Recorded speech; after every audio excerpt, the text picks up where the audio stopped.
A second consecutive pretty fun slate for tonight in MLB DFS. The reason it's fun is we've got good pitchers in each salary tier. Like, I love Garrett Cole for sure, but if you are not as enthusiastic about forking over $12,000 for your pitcher, I get it. Good thing is you've got options you can go to for today. So let's dive on in and get you set for this slate. This is the FanDuel Fantasy Q&A. My name is Jim Sonis. I am a senior writer and analyst for numberFire.com, here to answer your questions for the next half an hour and get you set for Wednesday. I had no idea what day of the week it was. I had to think a long minute there to try to decide what day of the week it is. I'm still not 100% sure it's Wednesday, but I'm pretty sure it is. So Wednesday's slate for MLB DFS. It is a 10-game slate, and like I said, it's a pretty good one. We got Garrett Cole. We got some value plays. Got a decent value pitcher who I don't mind. So we're going to break that all down for today. As always, though, no matter where you are watching this stream for today, you can get your questions in, and we'll answer them live here on air. We can talk about pitchers that maybe I didn't talk about this morning in the solo shot, pitchers you're curious about, pitchers you don't know how to assess. We can talk about that. We can talk about offenses you want to stack, one-offs, value plays, general MLB DFS process. Whatever is on your mind, we can talk about it here today on the FanDuel Fantasy Q&A. But also make sure you are subscribed to the FanDuel YouTube, Twitch, Facebook, and Twitter pages to get notifications as we go live each and every day. We have the MLB show every weekday, 4 p.m. Brandon Gadula has you covered at PGA, DFS and betting every Tuesday at 3:30. We have a major coming up next week, so make sure you check out that for that as well. Should be a whole lot of fun. Let's take a look here at this slate for today. As mentioned, the 10-game slate lock at 7:05 for tonight. Garrett Cole at the top here, $12,000. It is a lofty salary, and I understand if not all of you want to get there for tonight with Cole, but personally, I do. I think that he's worth that despite how large that salary is, and the reason is he's been stupid this year. This is Garrett Cole's numbers across 2021. The reason I'm going with 2021 for Garrett Cole is that he has made some changes, fewer four-seam fastballs, more changeups this year. It has led to a massive, 40% strikeout rate for Garrett Cole, a 1.84 skill interactive ERA, 2% walk rate. The Rays aren't bad. They make some hard contact. They put the ball in the air, but they do strike out with a 25% clip. I don't view them as either a plus or a minus matchup. They're just they're a matchup. They're a neutral team. And Garrett Cole in a neutral matchup, to me, is going to be a good play. So Garrett Cole is my number one, despite that salary up at $12,000. I like Brandon Woodruff, number 2, Danny Duffy, number 3, as my top options for today. A pitcher, if you're looking for a value play, to me, that is Zach Gallen in a revenge game, importantly, against the Miami Marlins. First question from Alvin over on YouTube. Do you like the Red Sox? Red Sox facing James Kaprielian. Let's look at Kaprielian to see what numbers we should focus on here. We're not going to see a lot of major league data for Kaprielian. I think it's 2 relief appearances for him last year. He did make a start in the minors earlier this year, 1 start down in AAA. I think it was 76 pitches for him. So we're probably projecting Kaprielian for about 80 to 85 pitches for tonight. So not in play as a pitcher. But Alvin's asking about the Red Sox bats. In that game down in AAA, a 17.1% swinging strike rate for Kaprielian. That's pretty good.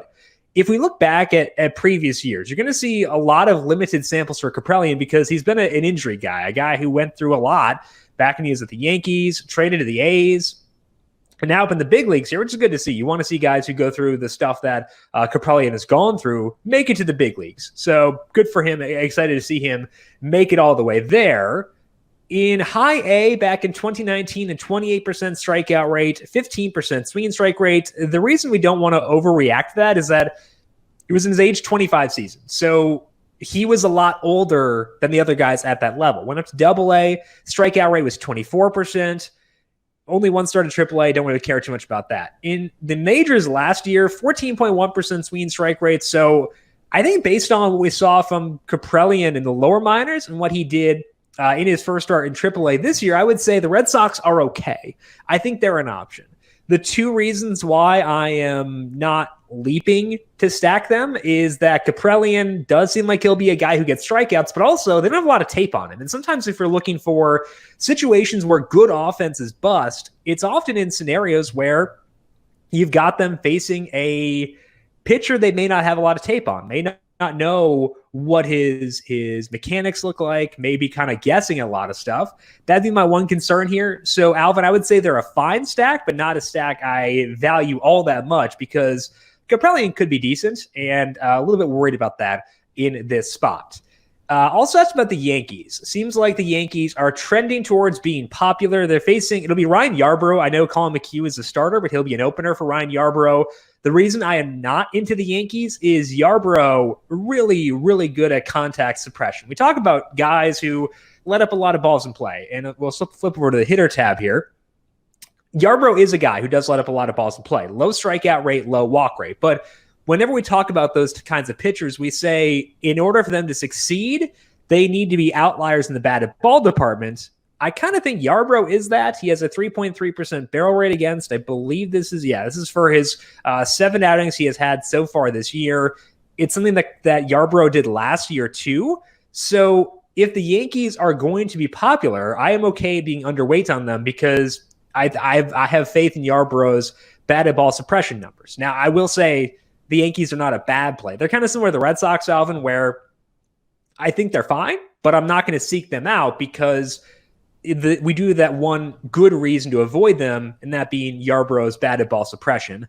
The Yankees been very good against lefties this year. You look at the hitters they have within their lineup, you would expect that to continue. So I'm high on them against lefties in general, not high on them here because Yarbrough does such a good job of limiting hard contact against him. So if they're going to be popular, I'm okay being underweight on them here. Mateo, I'm going to make 3 teams with those top 3 pitchers. I am loving the Phillies right-handed bats. What do you think? I like all Phillies because Bryce Harper kills lefties too, even though he's a lefty. So I would say, Mateo, go Phillies righties plus Harper.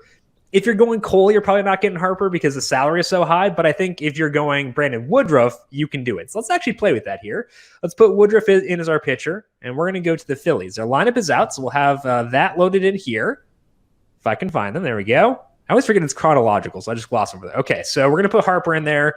29-14. I'm going to put Alec Bohm in there. Good numbers for him against lefties. I'm going to put Kutch in there as well because he tends to get a bump up versus lefties. So what we're deciding here is, do we want to go with Hoskins, Segura, or Hoskins or Segura, basically, with Realmuto out with that knee injury. Hopefully he's okay. Looked kind of weird, so hopefully he's all right. But I guess actually Andrew Knapp, is he in the player pool? He is. Okay. I'll look at Andrew Knapp too, at least, and kind of see what we're working with there. Let's go to the Phillies numbers here. Let's pull up what they've done against lefties. So we're comparing Hoskins and Segura. Segura, we're probably going to look back to 2020 as well, just because he's missed some time so far this year, not a full sample on him. So let's look at the 2021 data first. Hoskins, 39%, 43%, 26% strikeout rate. Those are really good numbers. So I would like to get there. Segura this year, just 26 plate appearances. Doing okay. Let's expand the sample for them and see what Segura did last year versus lefties. All right, if we include 2020 data for Segura, we have a 124 WRC+, 34% hard hit rate, 36% fly ball rate, low strikeout rate, 182 ISO. That's not bad. So I would say it depends on what you have from a positional need perspective, because both Hoskins and Segura, pretty similar salaries. So we're not going to worry too much there. Because Hoskins is not that much higher salary than Segura, I'm going to go Hoskins here because I love the power numbers. Whoopsies. I had the utility picked. So let's go back over here. Let's put Hoskins into first base. 2750 left may not seem like a lot, but if you go with the Royals as your second stack, you can make this work pretty easily. So I would like to get to Harper. Even though it's a lefty, I still think that Harper is someone who makes a lot of sense. His numbers against lefties since the start of last year, 213 ISO, does strike out a bit, but like just good results. So I would say you go with the righties plus Harper in this situation. The final slot here is between Hoskins and Segura. Honestly, you can make the case for going Segura over McCutchen, depending on like if you have an outfield heavy lineup for your second stack, then I'd be okay with that. But I do think that Hoskins grades that really well. I want to get to Kutch, want to get to Bohm for sure, because he's someone who just gets a massive boost up against lefties. But overall, this is probably what we're looking at here. So Mateo, I am very much on board with your thoughts of going with the Phillies in this spot against John Lester. Just the batted ball numbers against Lester are such that we can definitely feel good stacking against him. I want to build out a lineup here with Cole. Not a full lineup, obviously, because we're not trying to be too sketchy here, but I do want to build out a lineup here and show you what you can do if you have Garrett Cole at pitcher and you include the Royals as your first stack. I'm going to pull up the Royals numbers versus righties here. We're going to go back to just 2021 data because we have enough data against righties to feel good about that. Let's toggle this to be versus righties, and we will go to Kansas City as the team. And you look at the Kansas City Royals numbers, they're actually a decent number of guys. Okay, so Alvin's asking about must-have targets here for the Royals. Perfect timing, Alvin. Thank you for the perfect transition there. If you look at their numbers against righties, they're actually going to be a good number of guys we feel good targeting for our DFS lineups. Specifically, I'm talking about these 4 guys right here. Benintendi, Soler, Perez, and Santana. All these guys above average results against righties this year. They have enough power to feel good about them. None of them striking out at a huge clip. So let's go over to the Royals and go through a stack here. I'm going to build out a default stack, and then Alvin, I'll give you a second one. If you want to go super saver, maybe get in like a Harper Cole type lineup. I'm going to put Perez in there because I think he's tremendous, and I love using him in DFS. No one wants to use a catcher except for me. We're going to go slide over here to outfield. We're going to go with Benintendi, Soler, and who do we want as our fourth guy? I guess it'd probably be Santana at first base. I don't know. I tend to use him less than others do because the walks kind of annoy me, but his batted ball numbers here are really good. So, okay, I do want Santana in there. So we're going to put him in there. And that leaves us with $2,800 left per batter. I can work with that. We got guys like Bowman, $2,800. I can make that work. So this lineup I can make work with Cole. And I would say, Alvin, if you've got like a second stack that has some value plays, feel good about going with this. However, you're going to notice that there is another catcher/first baseman on this team who is also batting at a high leverage spot in the order. That's Ryan O'Hearn, $2,000, batting 6th, facing a righty. The numbers against righties this year are good, but we don't care about that because it's a very small sample. So we're going to expand the sample here on O'Hearn. Look at what he's done since the start of last year. I think he might have gotten, I don't remember if he got just sent to the minors or if he got DFA'd. It was something not good. I know that something not great happened at one point for him. So take this with a grain of salt. Usually it's a bad sign when guys get designated for assignment. And I can't recall if he got sent down or if he got DFA'd. Either way, we're going to pull this up here, go since the start of last year, and we're going to group this by career, and we're going to go versus right-handed pitchers. So we have 155 plate appearances. That's enough for me to feel okay about the data we have here. He has a 30% strikeout rate and a 129 ISO is not great, but the batted ball data better. 41% hard hit rate, 36% fly ball rate. So if you're trying to jam in Garrett Cole and not have like an extreme salary saver as your second stack, I think this is what you go with. Perez, Benintendi, Soler, O'Hearn. I prioritize Salvador Perez over Carlos Santana as being that catcher/first base guy in addition to O'Hearn. So to me, knowing the way that I play things, I'm going to wind up going O'Hearn quite a bit. That's not super advisable, but like I don't play things advisably because I make stupid plays all the time. O'Hearn, probably not the best play, but I don't care. I'm going to use him. So if you're looking for priorities, Alvin, I would say these 4 plus Carlos Santana are going to be the main guys to stand out there as priorities within this Royals team. And you also asked about the Express slate. I've not looked at that personally, so there has been absolutely no research in this. Okay, actually, no, the Angels are on the Express slate. Okay, so is this like the 8-10 games, Alvin? I have not actually looked at the Express slate at all. But either way, yes, if you were trimming down the slate, I would say in this slate, I would look at the White Sox and the Angels as being stacks. Urquidy, I don't want to stack against him because I have faith that he's better than what his numbers say, but if it's a smaller slate, Alvin, you could do so. So yeah, I think the Angels work there for a smaller slate. I'd also mention the White Sox as being a good option as J-Hap. J-Hap is a Northwestern graduate who plays for my Minnesota Twins. I don't want to stack against him. He's my guy. but I think you should. So that's what I would say for that one, Alvin. Aaron, Devers or Vlad for cash games on FanDuel for today? Okay, so let's pull up the Devers facing Kaprelian, and Vlad is facing Max Fried. Because of the matchup, I'd probably go with Devers there. I think you could definitely use Vlad. The reason that I'm not super jumpy to get there is Fried tends to be pretty good with contact suppression, and it's colder in Atlanta today than it usually is. 53 degrees, actually the coldest on the slate somehow. Miller Park might close the roof. American Life Family. I don't know, whatever. But it's Miller Park. Miller Park may close the roof for today. That would jack up the temperature here, but it's going to be cold in Atlanta, so not super into Vlad. I would say Devers there. Casey's going to do it tonight. My Casey studs didn't do it last night, but they scored like 7 runs. What game was that last night? I might have been in on that as well. There was a game.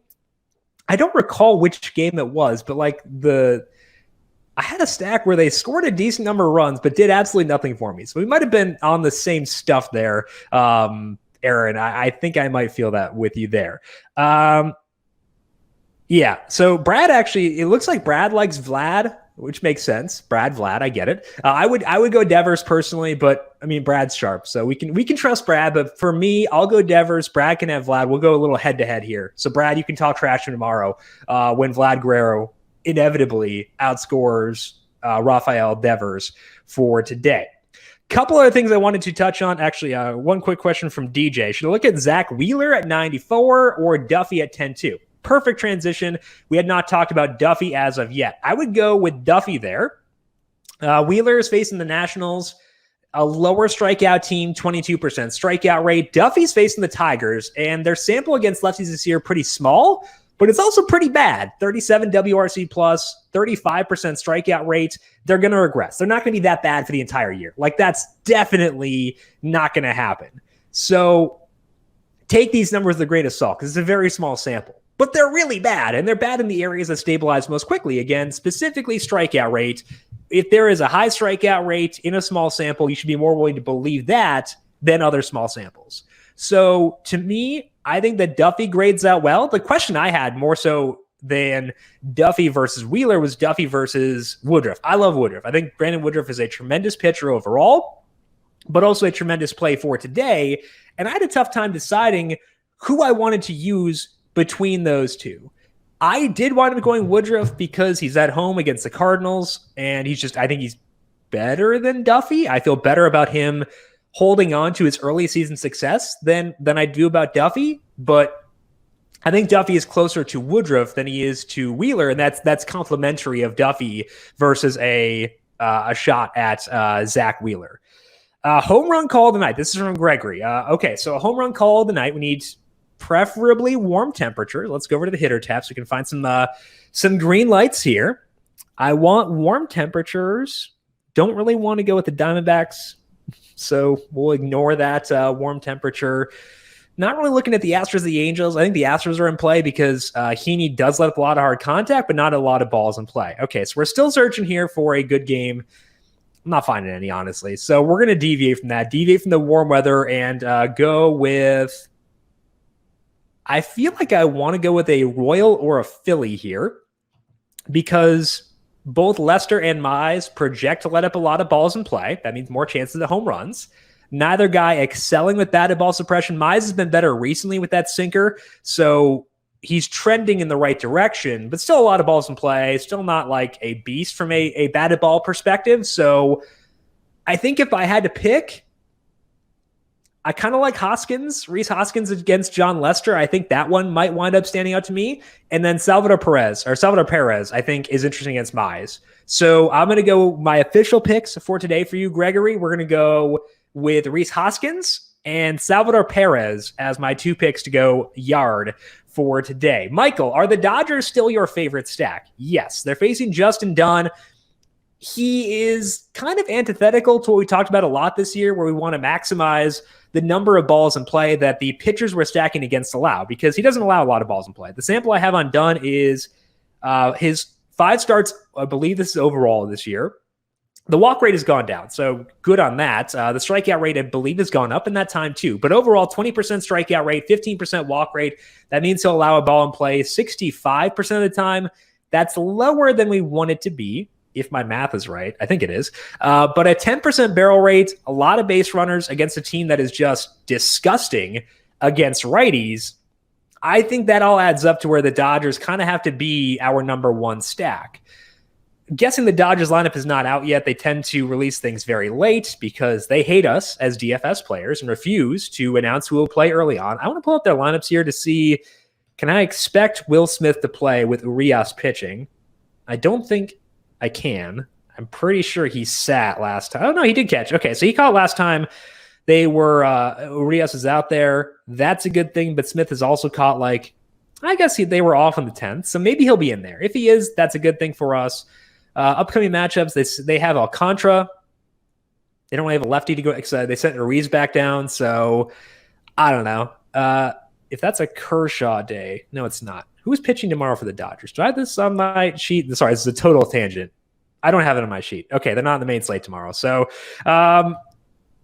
if Smith plays, I like him a lot. If AJ Pollock's able to go with that bum hamstring, I think that he grades out pretty well. The problem with the Dodgers is you're most likely not going to get there in your Cole lineups because they are kind of high salary. But I think we can make one work. So let's clear out this. Let's go back to Garrett Cole. Let's assume everything breaks right. And we get my optimal lineup of Will Smith batting 5th, AJ Pollock 6th, Gavin Lux 7th. That's probably stretching it. I'm not sure he'll bat 7th. If he is in there, he'll probably wind up batting 8th. So this is a bit of a fever dream, but, let's play around with it for a second. Okay, let's go Smith, Pollock, and scroll down for Lux at minimum salary at second base. 30-80 left. For our Royal stacks, that works out pretty well. We can make that work for sure. You can go the double catcher lineup with Perez and Smith. I can get behind that because most people don't want to use one catcher, much less two. So I think that works out pretty well. And you've got the flexibility to go with kind of what you want among the mid-range plays. I'm not sure you're getting to Mookie in a Cole lineup because that would set you to 28-25. That's pretty doable actually with a Royal stack. It'd mean you'd have to use Hunter Dozier most likely to fill third base, but that's fine. I think that's okay. But more realistically, you're probably looking at the other studs here at the Dodgers. Let's try to find out how we want to prioritize the Dodgers among the non-value plays. I feel really good about the value plays, so no concerns there. But as far as the studs, how are we prioritizing these guys? Max Muncie is hitting for a good amount of power this year. He's not super high salaried. Seager's disgusting, although not putting the ball in the air as much this year as he did previously. So I think if I were looking at these things realistically from the perspective of someone who is definitely going to be using Garrett Cole as my pitcher, I think Muncie works out pretty well. $3,200. That's under salary to my eyes. So I do think this lineup works pretty well. Cole and then the 4, 5, 6, 7. If we get this lineup again, Lux, I don't think he's hit 7 since he came back from his injury. So that might not happen. But if we get this lineup, I'd feel very good about that one for me. One more question on the Express. Urias or Gallen? Interesting because I do like both. Gallen lower salary, just the same salaries for the Express slate. Gallen $8,200, Urias in the mid 9,000s. I like both, I would say. I would probably lean towards Gallen because if you go Gallen, you can get Mookie, you can get Seager, you can get all those guys. So I would probably go Gallen, but I think Urias is definitely in play there, and I like both. So leaning towards Gallen, but I think they're both good options. If you're multi-entering, Alvin, I would say mix and match between the two. DJ, who would you rather stack? The Twins, White Sox, Angels, or Braves? Braves are a no against Hyun-Jin Ryu. Got lit up last time. His fastball velocity was down in his first starter off the injured list. That's a concern, but I still don't want to stack against him because he had overall decent numbers there. Twins are facing Dallas Keuchel. Great batted ball suppression. Don't want to go there. White Sox are facing Jay Happ. I'm okay with that. Angels facing Jose Urquidy. I would say ranking those, it's White Sox 1. Definitely okay stacking them against Happ. Angels 2 off the play of Urquidy not getting a lot of strikeouts recently. We talked about this with Alvin last week when Urquidy was starting, where he was increasing his changeup usage. That carried over into his last start too. So the numbers I have in Urquidy, I did go with just the numbers with the increased changeup usage, not looking so hot. And the Angels are a good offense. So you could talk me into the Angels above the White Sox with his ranking here. But either way, I'd say the White Sox and Angels, definitely the two I'm most willing to stack. I'd rather stack probably the Twins than the Braves, but don't really want to stack either. So I would focus mostly on the Angels and the White Sox there for you, DJ, between those options for stacking. That is all the time that we have for today here on the FanDuel Fantasy Q&A. But as always, we are back once again tomorrow and on Friday to take your questions around each slate. Tomorrow's slate's not too bad. I think that I want to prioritize Coors Field based on my initial look. So we'll be trying to find some lower salary pitchers. I know weird that I'm prioritizing a stack over a pitcher, but that's the way things shape up for tomorrow. So we'll talk about that tomorrow on the Solo Shot, 9 a.m. here at the Q&A at 4 p.m. Make sure you are subscribed on your platform of choice. And if you're watching on YouTube, hit the like button. That does help us out quite a bit. We very much appreciate those of you who have done so already. If you have additional questions for me, I am on Twitter at Jim Sannes, JimSannes. Big thank you to Calvin Theobald, our video producer, for running the video side of things here today. Thank you, Cal, as always. And thank you to everyone for tuning in. Good luck to you with your MLB DFS lineups for tonight. And we'll talk to you once again tomorrow. This has been the FanDuel Fantasy Q&A.